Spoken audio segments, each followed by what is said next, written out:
Hi everyone, it's Carol from Crinkle Path Journals. Are you up for a little gratitude journaling with me today? I'm going to be working in my altered cookbook, and I pulled a few things from our little farm to be grateful for today. Let me find a page. I'm thinking something with a dark background.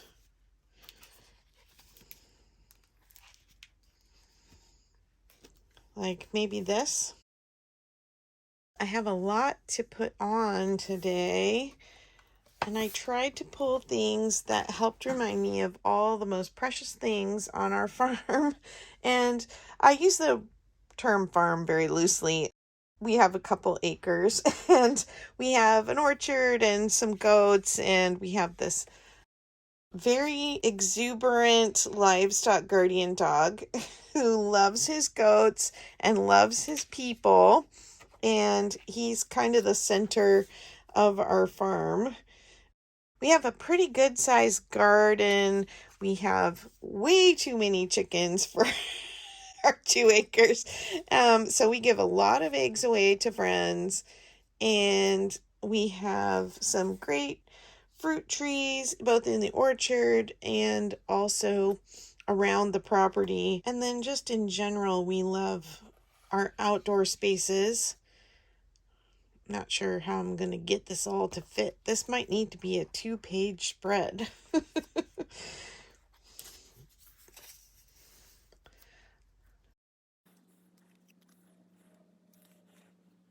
And I did a page about our orchard already, but I had to kind of include some of that in this as well, just because this is kind of an overview of all the life on the farm kinds of things. And then we have our wild jackrabbits, which are oh so fun to watch running in the fields. And we're not going to give any space on the page, even though I think they're kind of cool, for the foxes, raccoons, skunks, possums. As much as I think they're adorable, I'm not grateful for them eating my chickens. So I have an apple and a peach and a jar because a lot of our fruit gets made into my husband's famous jam. Our goats are actually dairy goats, but we have all neutered males right now. So basically they are lawn mowers, and they live full time with our livestock guardian dog, and he protects them fiercely. Since we had fires in our area a couple of years ago, had a lot of people around where we live lose property, lose homes. It was so sad. And it's really moved the wildlife down out of the hills and into our area. I don't know. I've kind of got an idea of what I want here. So maybe I'll just start gluing things on, because my book is already getting chunky and things just want to slide to the middle, as you can see. And I think maybe I will leave a little spot behind the dog to tuck some journaling.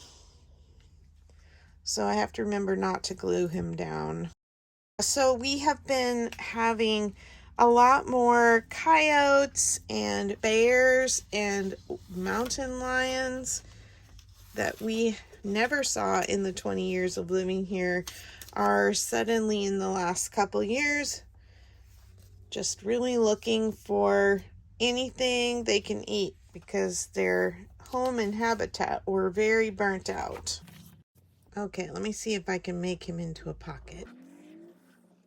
So this is our Draxy boy. I know, we've completely wimpified his name. If you are a Marvel fan, then you know Guardians of the Galaxy. And we named him Drax because he's a livestock guardian dog. And so he's a guardian of our galaxy, our little local galaxy. You know, mommy here, she can't just call him Drax. He's too sweet and so happy to see us when we come to check in on them every morning and every evening. and my husband likes to spend time out there with them as well as I do.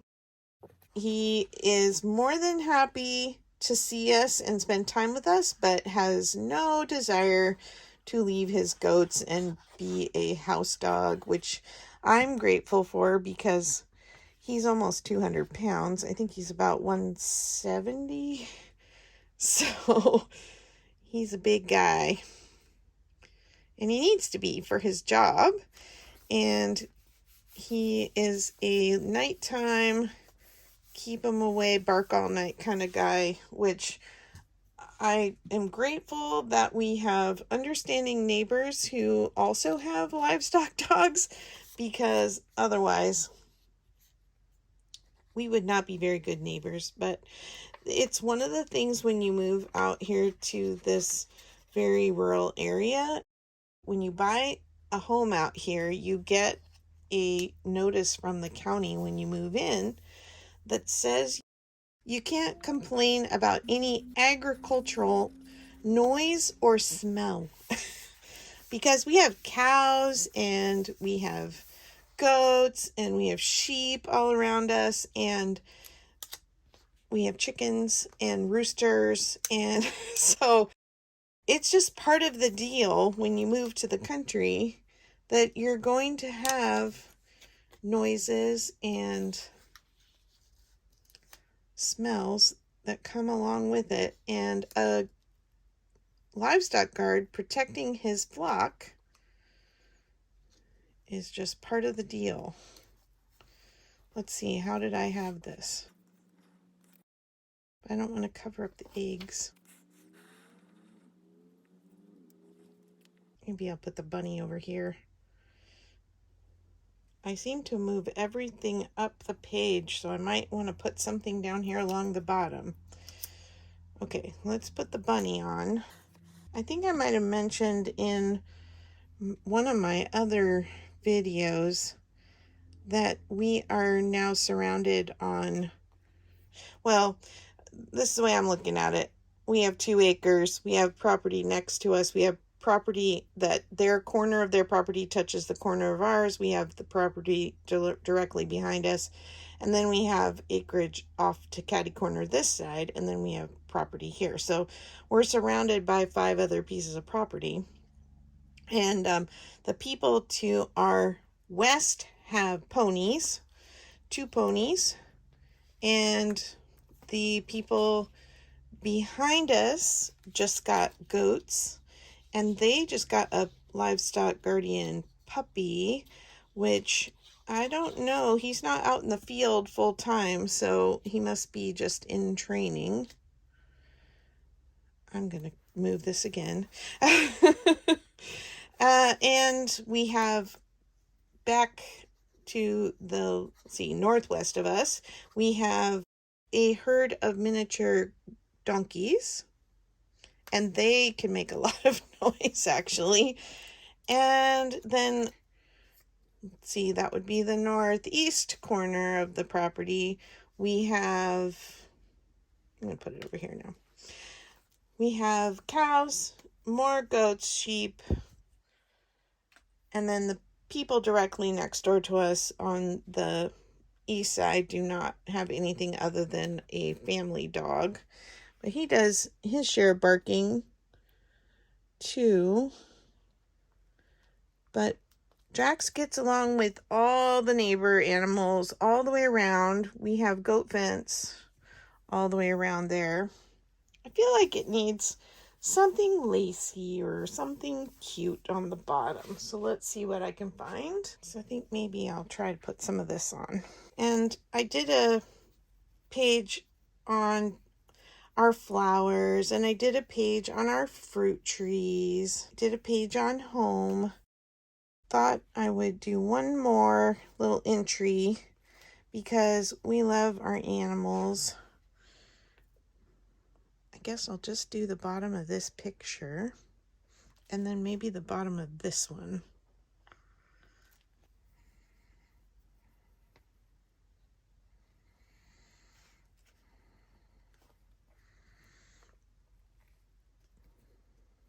I think I might have to use Fabri-Tac. Yep.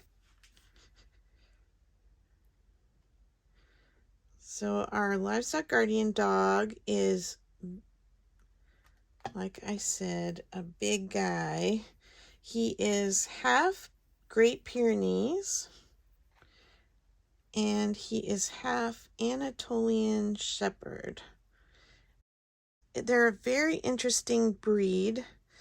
They are bred to be independent thinkers. So they are not always the easiest dog to train, but if you train them around their strength, which is that they are very dedicated livestock animals, so they have this herd instinct that they claim their herd and they are extremely loyal to it. We brought him home when he was about 3 months old, and immediately you'd think, going from a litter of 10 puppies hanging with his mom and dad. Well, my camera was totally rude and quit filming on me and I didn't notice.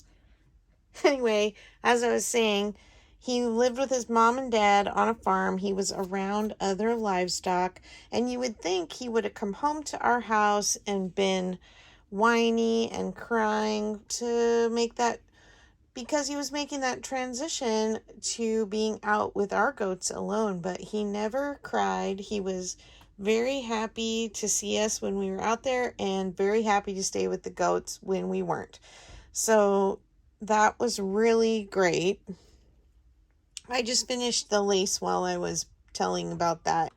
So we spent a good 1.5 years training him, and mostly training him that the goats were his friends but not his toys.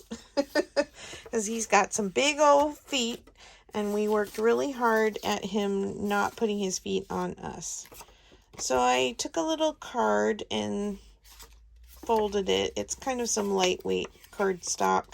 Folded it, and I've got this little piece of chicken wire. I want to put this on here to make some journaling space to tuck into the puppy here. So we were a little worried about him with the chickens because we thought, man, he's so big. Like, what if he chases them or steps on them? But his little goat barn where he and the goats sleep, they have platforms, sleeping platforms, is up against our coop. So we have a hen house and a chicken coop, and the coop is all fenced so that things can't get in and the chickens can come and go from the hen house.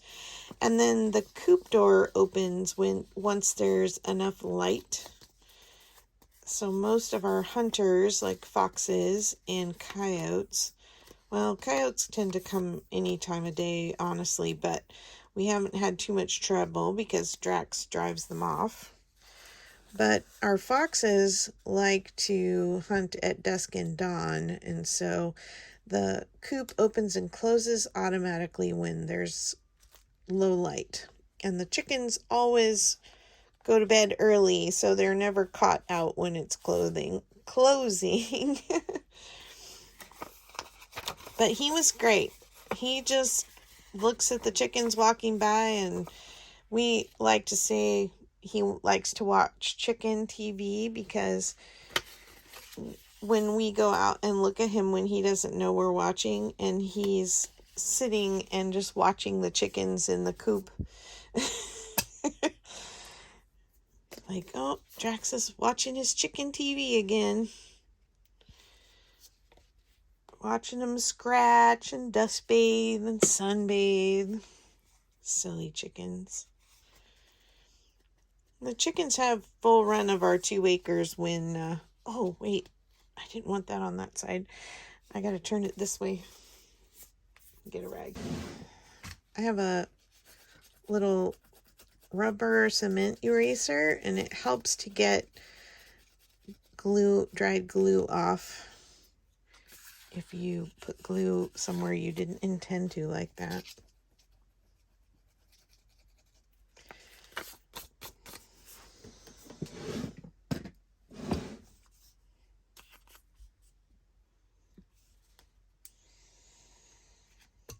So the chickens are truly free range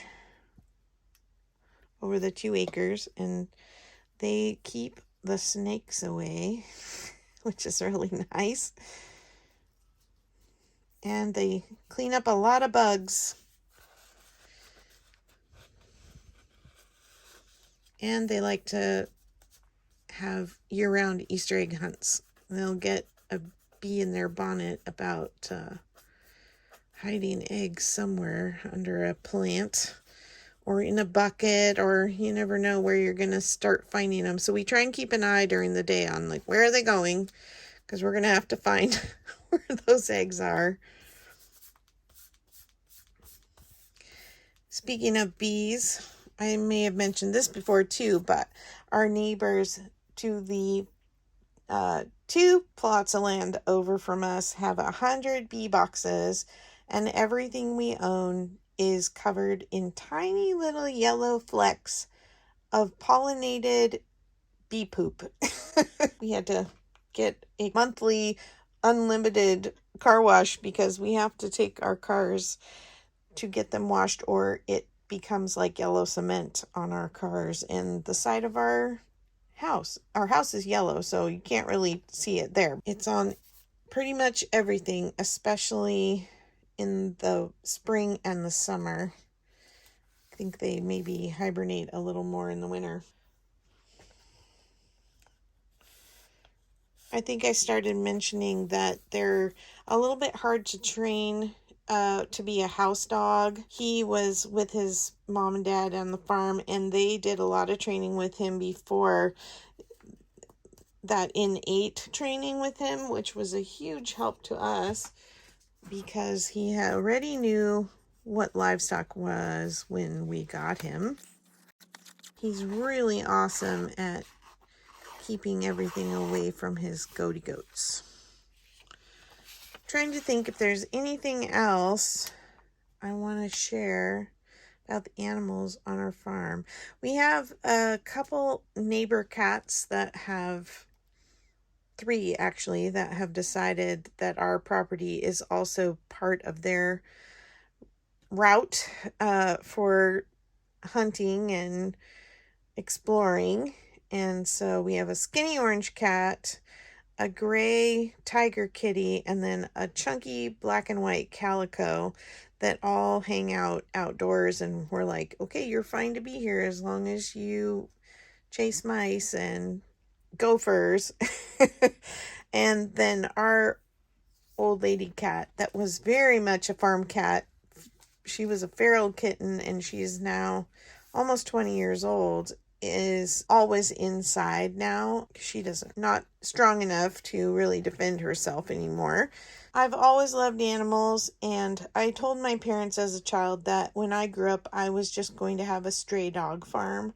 Well, I don't have a stray dog farm, but I do have this little farm, and I do love my animals, and I love looking out in the morning and watching the little rabbits playing in the field and going down and seeing our goats and our chickens. And it's just such a blessing to have our own little outdoor space, and I don't take it for granted any day. I just love being out in the country, and 2 acres is perfect. Like, it's enough work to take care of it. Our son-in-law keeps saying he wants to buy 27 acres and put 3 houses on it and have a old people farm for when we get old. He wants us to come move there and his parents to come move there so he can take care of us and keep us close, which I think is so adorable and sweet. So until we move to their farm, we are enjoying our own, which is hopefully many more years in the future. Well, thanks for coming along for gratitude journaling today. I hope you have something to be grateful for today, and I'll see you in the next video. Bye-bye.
course, you've got to be right by me, huh? So I'm gonna have a hard time getting you on film.